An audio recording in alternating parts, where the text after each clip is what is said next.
mas no destruido, perseguido, mas nunca abandonado. Si aún sigo de pie, es solo por tu gracia. Corro hoy seguro a tus brazos otra vez. Mi refugio es tu dulce presencia, mi escondite es tu tierra, amor. Me levanta tu poderosa palabra. Corro a ti, Dios, corro a ti. Traes vida a los huesos secos, das aliento a cada roto corazón. Rompes la oscuridad con tu eterna luz. Levanto mi alabanza al que me liberó. Mi refugio es tu dulce presencia, mi escondite es tu tierno amor. Me levanta tu poderosa palabra. Corro a ti, Dios, corro a ti.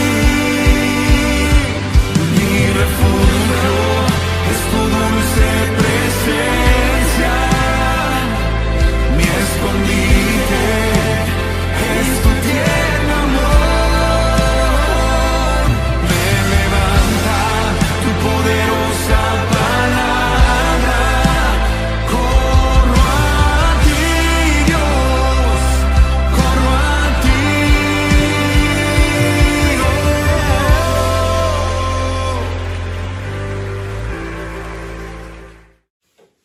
Dios les bendiga, amados hermanos, amigos. Qué bueno poder estar con ustedes nuevamente y estar juntos compartiendo la palabra de Dios, que es una lumbrera a nuestro camino.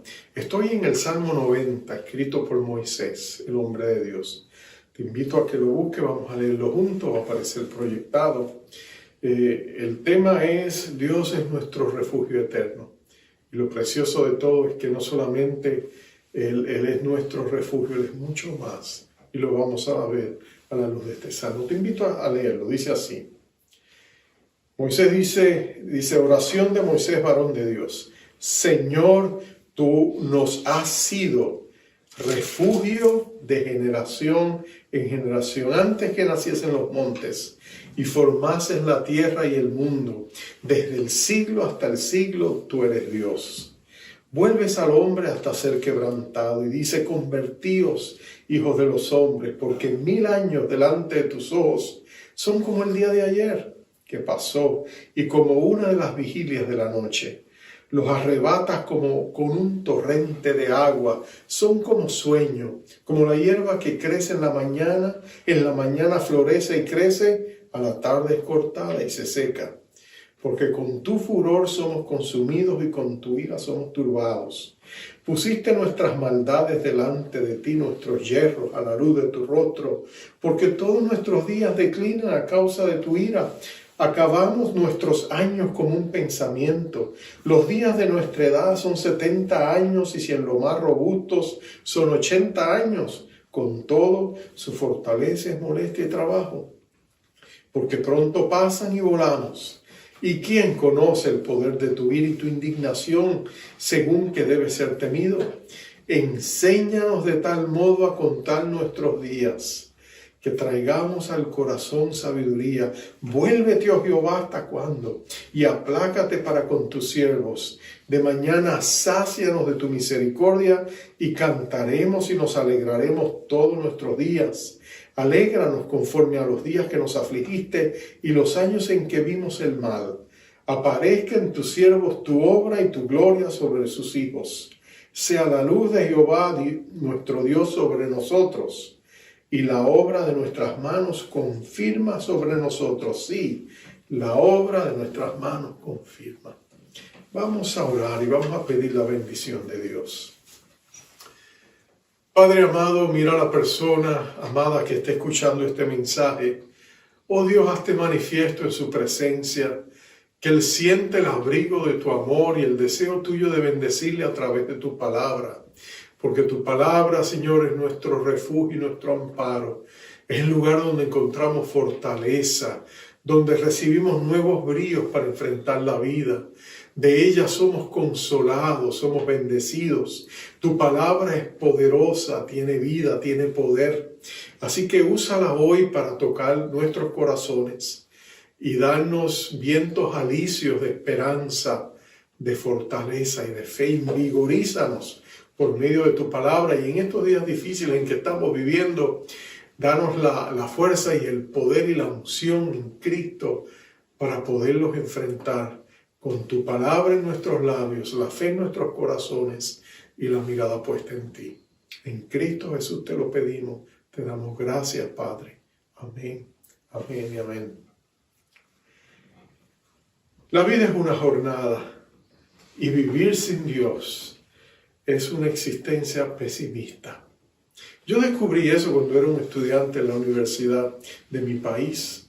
Había estado en una clase con un profesor que era un profesor que todos admirábamos. Era un profesor que era elocuente, carismático, persuasivo, tenía una franqueza refrescante, tenía un vocabulario provocativo y nosotros todos le admirábamos.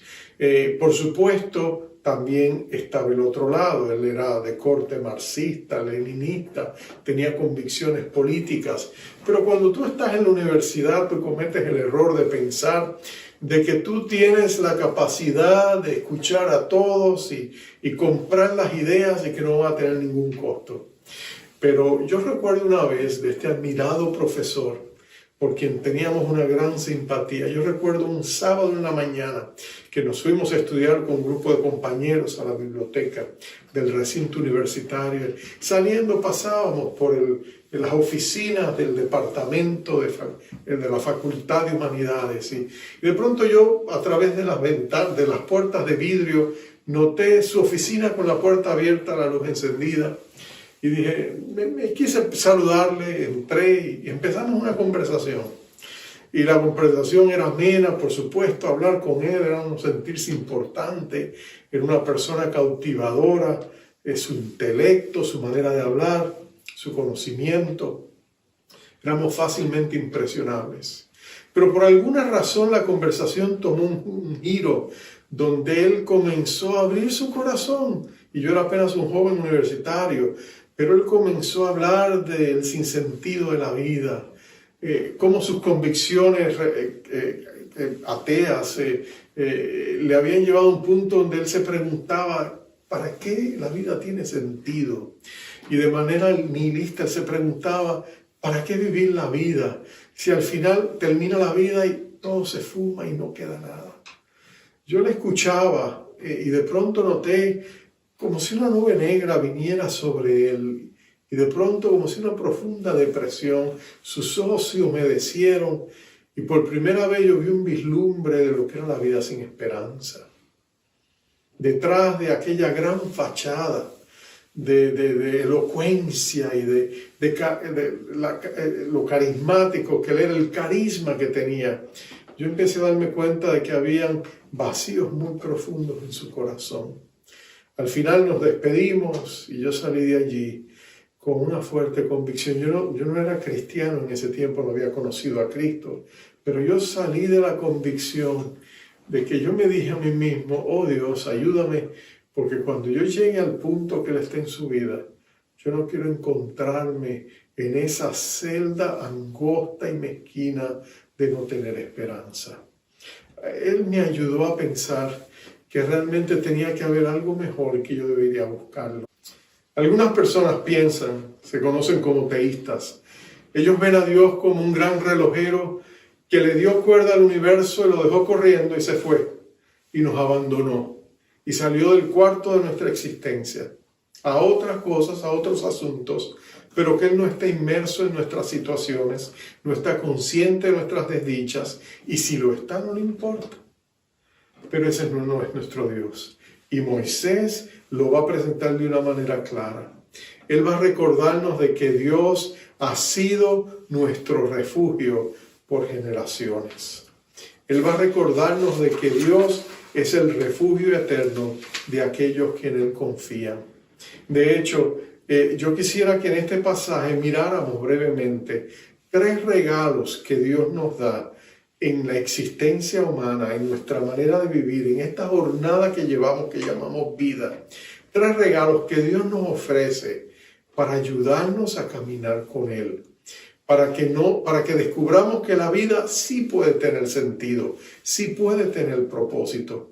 Lo primero es que tenemos que entender de que Dios es eterno, pero Él nos acompaña en nuestra jornada. Es interesante, se cree que Moisés escribe este salmo hacia el final de la jornada de Israel, después que deambularon en el desierto por 40 años. De hecho, si tú recuerdas, Israel no entró a la tierra prometida por desobediencia e incredulidad. Dios le había dicho que Él iba a dar victoria sobre 7 naciones, 7 reinos, y que ellos podrían tomar la tierra de ellos en heredad. Pero cuando llegaron a las puertas, recuerdas que Moisés envía 2 espías, incluyendo a Caleb y a Josué, y cuando ellos regresan, aunque Caleb y Josué le dan palabras de ánimo al pueblo y le dice: esta gente es pan comido porque Dios está con nosotros, los otros 10 espías se centran pesimistamente en todos los obstáculos que tienen por delante. Son ciudades altas y fortificadas, tienen grandes murallas, son inexpugnables. La gente de ese lugar son gente alta y fuerte, parecen como gigantes. Nosotros nos veíamos pequeñitos a su lado. Y entonces ellos empiezan a proyectar temor y desconfianza, incredulidad. El pueblo se revela y tú sabes lo que Dios hace. Dios le dice: porque no creyeron mi palabra, ni confiaron en mi testimonio. Por tanto, ahora están condenados a caminar 40 años en el desierto y la siguiente generación será la que entre. Pero aún así, a pesar de su desobediencia, Dios no abandona a su pueblo. Él camina con ellos, le provee agua en el desierto, le da comida, le da el maná celestial. Dios les acompaña, le da victoria sobre sus enemigos, porque aunque Dios es eterno, Dios está con nosotros en el momento en que estamos viviendo. Él ha sido un Dios intergeneracional. Él es el Dios en que cada siglo Él comienza y continúa en cierta medida la tarea de alcanzar a otros. Comienza con aquellos que no le han conocido, pero también pasa el legado de fe de una generación a la otra y continúa la obra que estaba haciendo. Moisés lo entendía así. Moisés tenía el corazón de un pastor. Aquellos 40 años pastoreando en el desierto las ovejas de su suegro Jetro le habían enseñado que la vida humana era muy parecida a la vida del pastor con sus ovejas. David también desarrollaría el tema en el Salmo 23, pero Deuteronomio 33, 27, allí está Moisés hablando al pueblo y él repite ese mismo sentir. Él dice: el eterno Dios es tu refugio. En otras palabras, el Dios sempiterno, el que vive desde la eternidad hasta la eternidad, en este momento de tiempo es tu refugio aquí y ahora. Él dice: el eterno Dios es tu refugio y debajo están los brazos eternos.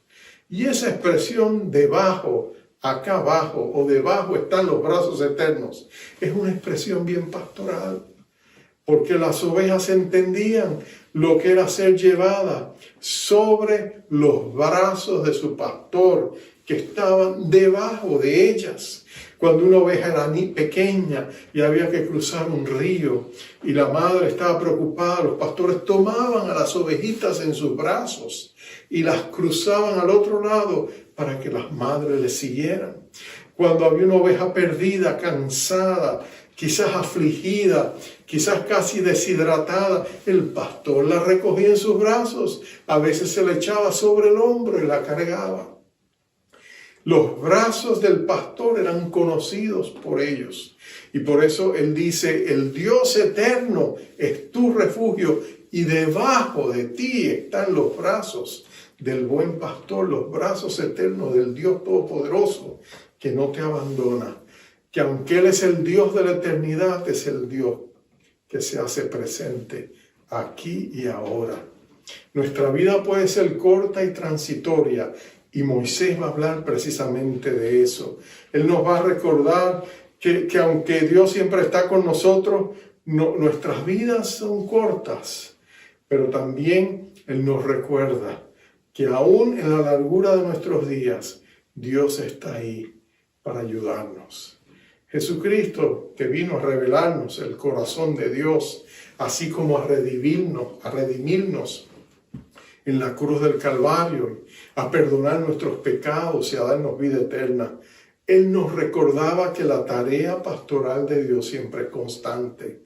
Y por eso uno de los títulos con los cuales Él se dio a conocer como el Hijo del Dios viviente fue como el buen pastor.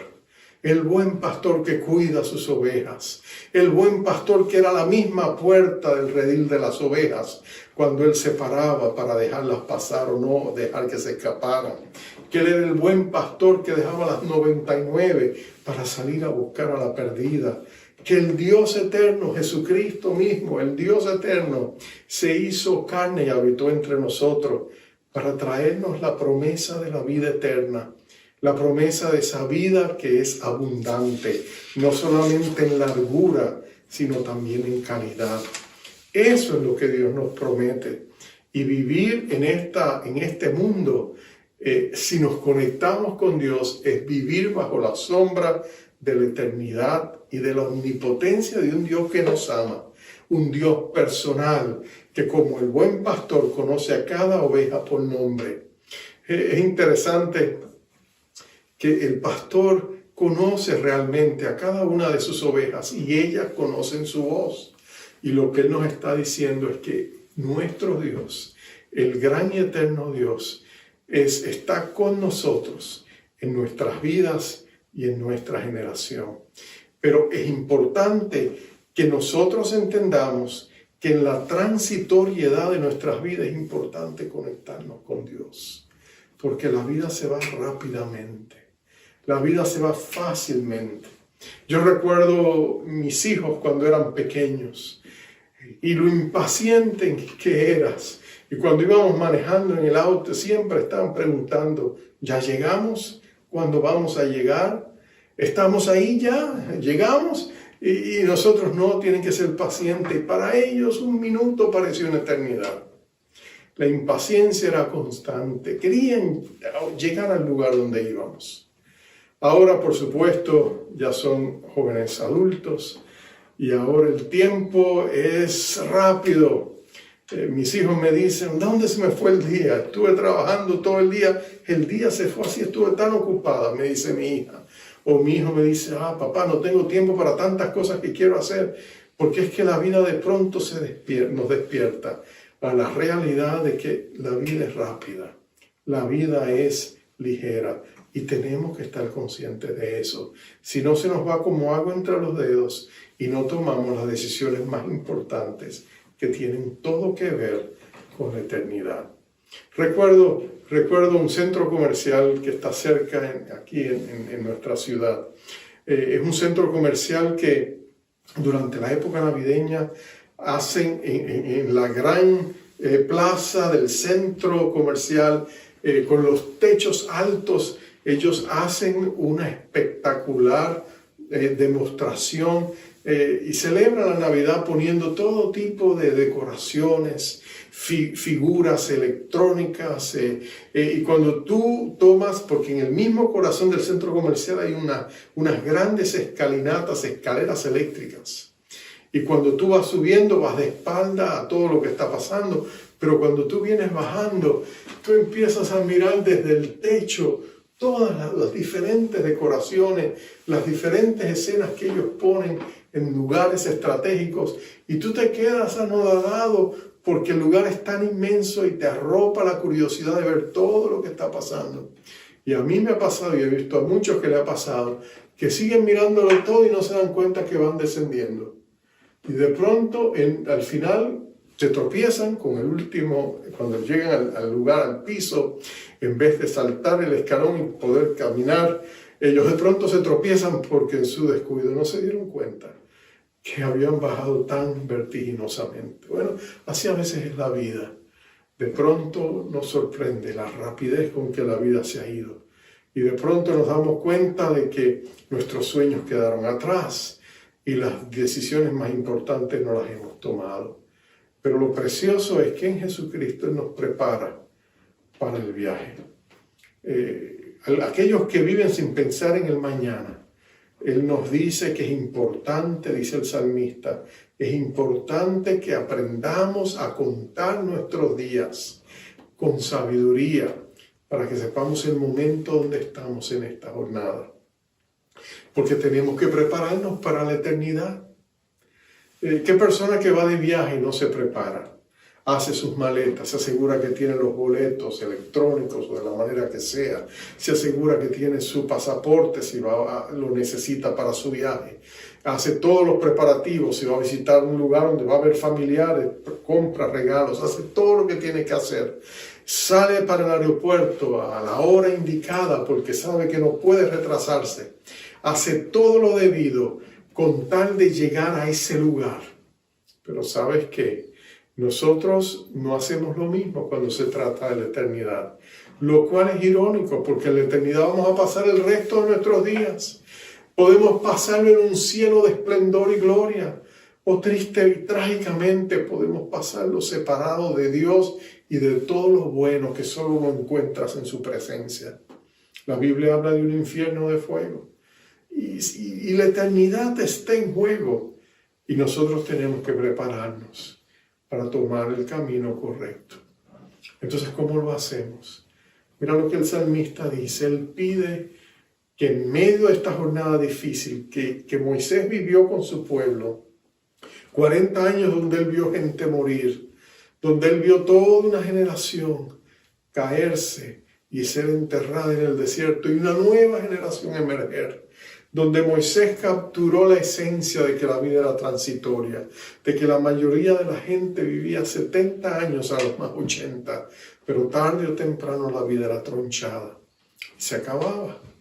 Él aprendió a contar los días con sabiduría y por eso Él nos recuerda que debemos prepararnos para la eternidad. Pero para hacerlo, Él dice, pide a Dios que te sacie de su misericordia. Pide a Dios que te sacie de su misericordia. Hay un gran caudal, hay un gran río de misericordia que surge del mismo trono de la gracia de Dios. Y si tú pides y le dices a Dios que te muestre esa bondad amorosa, nadie como Dios para poderlo hacer. La Biblia describe a Dios de muchas maneras. El apóstol Pablo decía que Él es el Padre de misericordia, el Dios de toda esperanza, el Dios de todo consuelo. En otras palabras, Él constantemente exaltaba el hecho de que cuando tú te conectas con Dios, Dios se conecta contigo. Porque Dios es bueno. Y no solamente Dios es bueno, Él es absolutamente bueno. ¿Y qué quiere decir que Dios es absolutamente bueno? Quiere decir que en Él no hay ni una pizca de maldad. En otras palabras, quiere decir que si algo malo pasa, ten por seguro que Dios no lo ha hecho. Eso quiere decir que Dios es luz y en Él no hay sombra ni tinieblas. Él es pura luz, no hay oscuridad en Él. Ese es Dios. Lo mismo en su bondad como en su amor. Y por eso nosotros podemos recordar que cuando nosotros estamos en esta gran jornada, necesitamos caudales de la misericordia, de la gracia, de la bondad amorosa de nuestro Dios. Y Dios está dispuesto a darla. Yo recuerdo la historia de un famoso predicador que murió joven. Su nombre era Henry Morehouse. Él era un joven que Dios había redimido de un mundo perdido. Él vivía en Europa, era escocés de extracción, y cuando el famoso evangelista Dwight Lyman Moody fue a predicar con su director de adoración, Ira Sankey, fueron hasta allá a predicar una gran campaña y se produjo un gran avivamiento. Él conoció a este joven. Este joven había vivido una vida en una pandilla, él había estado envuelto en el mundo del azar y de las apuestas, él había vivido una vida pecaminosa, desordenada, pero cuando fue flechado por el amor de Cristo, su vida fue transformada. Y fue una de esas conversiones dramáticas, donde inmediatamente él empezó a predicar el Evangelio y empezó a hablarles del amor de Dios. Y él encontró, porque carecía de conocimiento teológico, pero cuando buscaba de Dios, Dios siempre lo llevaba a Juan 3:16. Se conoció como el apóstol de Juan 3:16. Pero déjame decirte, yo he visto algunos de sus mensajes sobre Juan 3:16. Yo te digo, son profundos, son increíbles, son maravillosos. Y yo no sabía que de un solo verso se podía sacar tanta sustancia. Son brillantes, obviamente dados del cielo. Cuando él conoció a Moody, él le dijo, yo quiero irme con usted de vuelta a Estados Unidos, yo quiero predicar el Evangelio allá. Pero Moody recién lo conocía, no tenía la confianza, así que nunca le dijo cuándo partía. Pero él no se disuadió y entonces se fue por su cuenta. Ya faltaban pocos días para que Moody regresara y su esposa le manda un cable diciéndole, mira, aquí hay un joven que ha llegado, él se llama Henry Morehouse, dice que te conoció allá y que él se invitó y dice que tú le dijiste que estaba bien, así que él ha llegado, está bien contigo. Y él contestó a su esposa y le dice, bueno, cuando yo llegue lo ponemos a predicar. La esposa le dice, no, ya él lleva 2 días predicando. De Juan 3:16, las multitudes son increíbles, cada día vienen más. Cuando Moody llegó, él dijo, bueno, voy a escucharlo predicar. Ya ha predicado toda una semana sobre Juan 3:16. Y dice que cuando él lo escuchó predicar, dice que el mismo Moody dijo, el impacto de la palabra, de esa gran bondad y misericordia de Dios como es expresada en ese verso, él nunca había escuchado algo tan glorioso y maravilloso. Y dice que no solamente su vida fue cambiado, y los corazones de todos los presentes respondían al amor de Dios. Dice que él inclusive impactó su predicación, porque él vio a través de la cruz, a través de las heridas de Jesús, a través de, como decía Pablo, predicar a Cristo y a él crucificado, que era precisamente el amor de Dios lo que daba la esperanza a tantos que venían a él. Cuando ellos escucharon ese mensaje de Juan 3:16, de tal manera amó Dios al mundo, que dio a su Hijo unigénito, para que todo aquel que en él cree no se pierda, mas tenga vida eterna. Y ellos pudieron ver que predicar de ese verso tenía una profundidad y una anchura y una longitud y una altura del mismo amor de Dios que no había cómo expresarlo. Tú y yo nos podemos acercar a un trono de gracia. Dios nos invita a que vengamos confiadamente, porque Jesucristo pagó el precio para que nosotros podamos llegar. Cuando tú y yo venimos al trono de la gracia de Dios y le pedimos misericordia, Dios honra, el Padre honra la sangre del Hijo. Y lo que pasó en el Calvario. Por eso dice la Biblia que cuando nosotros confesamos nuestros pecados, Dios es bueno y fiel. Él es justo, Él es fiel y justo para perdonarnos y limpiarnos de toda maldad. ¿Por qué Él es fiel y justo? Es fiel porque Él honra la sangre de su Hijo. Es justo porque la sangre preciosa de su Hijo es valiosa. Y una gota de esa sangre es más poderosa que todo el reino de las tinieblas.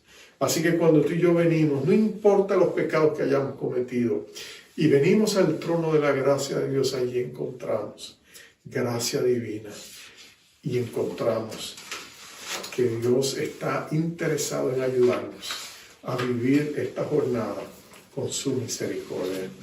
Por eso David podía decir, hubiese yo desmayado si no creyese que veré la bondad de Jehová en la tierra de los vivientes. Tú y yo podemos acercarnos también allí y descubrir lo mismo. Pero termino con esto. Hay otra razón, hay otro regalo que Dios nos da. no solamente su compañía eterna con nosotros y esa oferta de vida eterna que nos hace, no solamente el caudal de su misericordia, Dios también afirma nuestras vidas en sus propósitos. Dios afirma la vida en sus propósitos. Mira el verso 17 que leímos. Dice, sea la luz de Jehová nuestro Dios sobre nosotros, y la obra de nuestras manos confirma sobre nosotros. Sí, la obra de nuestras manos confirma. Cuando tú y yo caminamos con Dios, Dios da propósito a nuestra existencia. Dios nos recuerda que somos parte de sus propósitos eternos.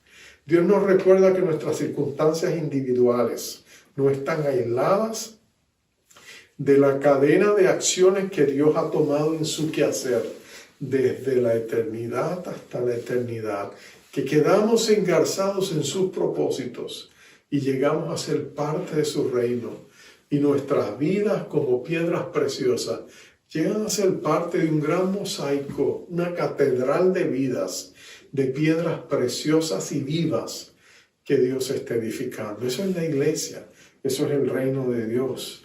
Y no solamente eso, descubrimos que con Dios, Dios pone en nuestros corazones lo que debemos hacer para llegar a ser parte de su propósito.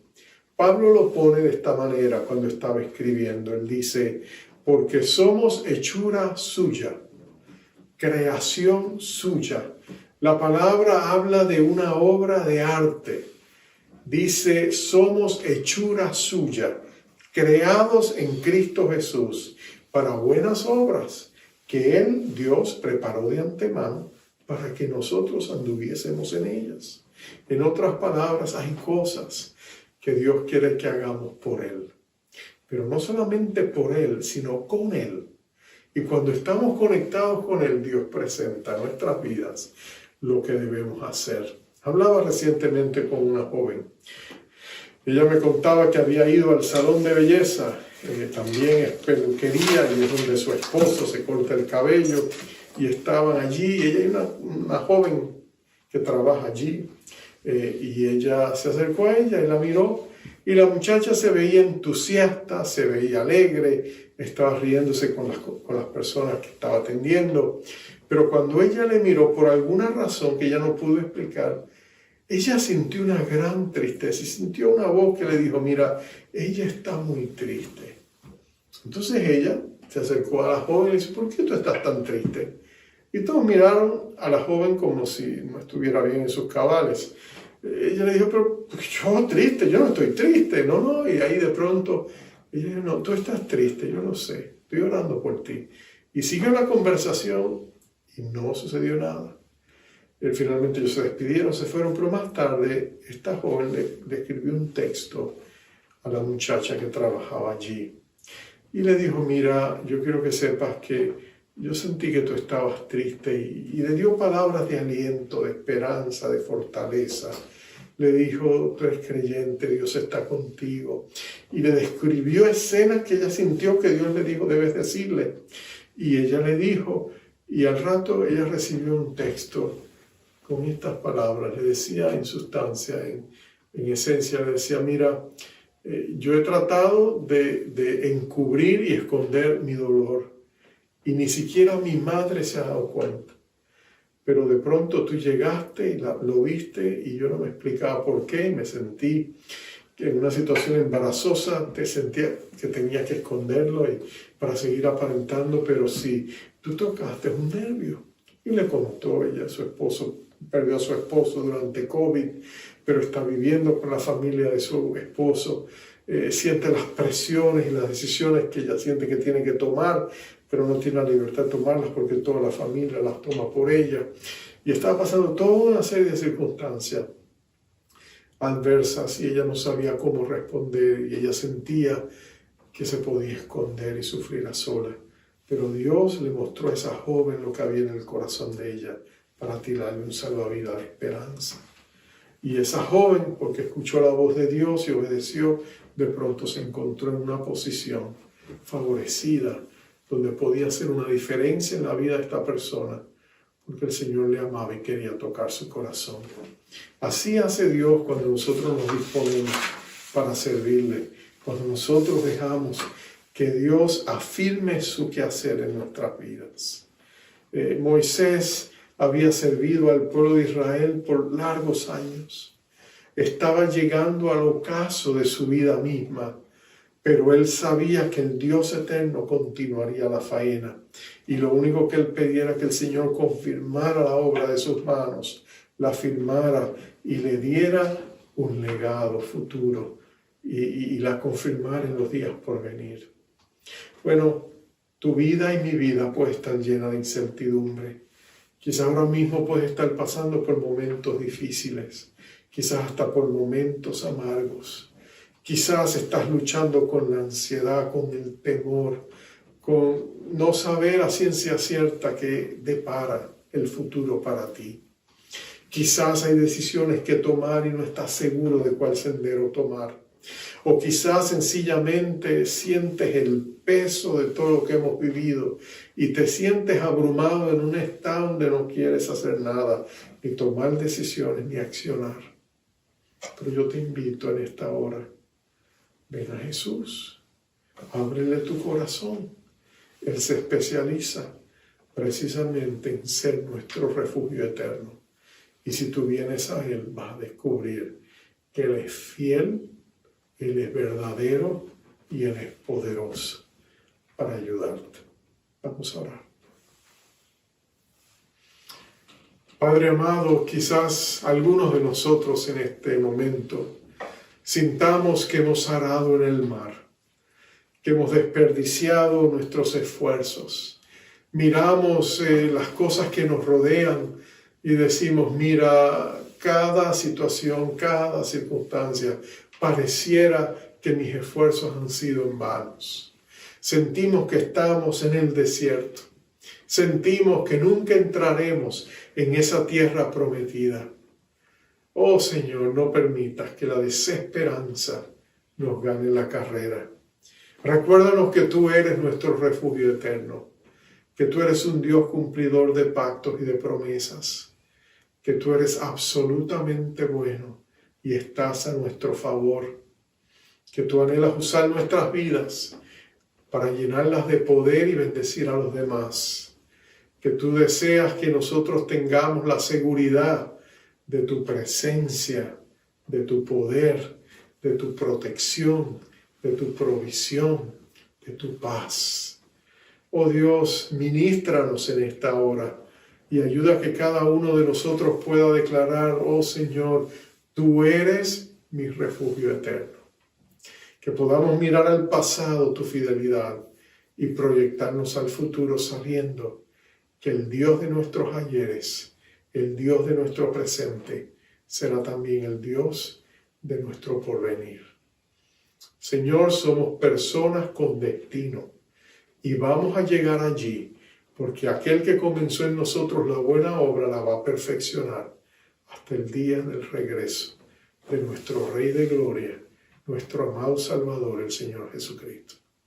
Señor, yo te pido en esta hora, ven al corazón de cada hermano, amigo o amiga que escuche este mensaje. Suelta de esa persona, despoja de esa persona la desesperación, la ansiedad, el temor, la inseguridad, la desesperanza, la inferioridad. Saca de ellos, Señor, despoja de ellos esas cosas. Y Señor, ata a sus corazones tus propósitos, tus planes, tus promesas, tu fidelidad, tu amor, tu gracia infinita, tu abundante misericordia, tu verdad. Y rodéalos de tus grandes misericordias, levántalos con tus preciosas y tiernas bondades y déjales saber que son amados y deseados del Dios que pagó lo más preciado para darles la salvación en Jesucristo nuestro Señor. Bendecimos a nuestros hermanos. Bendícenos, Señor. En su nombre te lo pedimos. Amén y amén. Te enviamos ahora con la bendición acostumbrada. Jehová te bendiga y te guarde. Jehová haga resplandecer su rostro sobre ti y tenga de ti misericordia. Jehová alce sobre ti su rostro y ponga en ti paz. Dios te bendiga. Eterno Dios, eres mi paz cuando ando en aflicción. No temeré lo que vendrá, eres mi salvación. Conmigo estás, tú has sido fiel, aun en mi debilidad. En ti pondré toda mi fe, nunca me dejarás. Cristo mi refugio, ancla de mi fe. Tú estás conmigo, nada temeré. Poderoso Dios, poderoso Dios, eres tú.